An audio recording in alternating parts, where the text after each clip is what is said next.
प्रशासनात शिस्त आणि वेळेचं महत्त्व किती आहे याचा प्रत्यय आज चंद्रपूर महानगरपालिकेत आला. निमित्त होतं नवनियुक्त आणि धडाकेबाज IAS अधिकारी आयुक्त अकुनुरी नरेश यांचं. पदभार स्वीकारताच त्यांनी एक अत्यंत कठोर निर्णय घेतला आहे.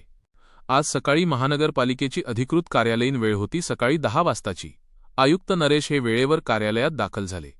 त्यावेळी त्यांच्या निदर्शनास आलं किंवा अनेक महत्त्वाचे अधिकारी आणि कर्मचारी जागेवर उपस्थितच नव्हते. कार्यालयीन वेळेचं हे सर्रास उल्लंघन पाहून आयुक्त चांगलेच संतप्त झाले. त्यांनी लागलीच कोणताही विलंब न करता महानगरपालिकेचे मुख्य प्रवेशद्वार तत्काळ बंद करण्याचे आदेश दिले. रोजच्या सवयीप्रमाणे उशिराने पोहोचलेल्या अधिकारी कर्मचाऱ्यांसाठी हा एक मोठा धक्का होता. बंद प्रवेशद्वार पाहून त्यांची एकच धावपळ उडाली आणि बघता बघता मोठी गर्दी जमली. कामाच्या वेळेवर गांभीर्याने लक्ष देऊन प्रशासकीय कारभारात सुधारणा करण्याचा आयुक्तांचा हा प्रयत्न आहे. नागरिकांची कामे वेळेत व्हावीत यासाठी हे ऑपरेशन क्लोज गेट राबवण्यात आल्याची चर्चा आता सामान्य जनतेत होऊ लागली आहे.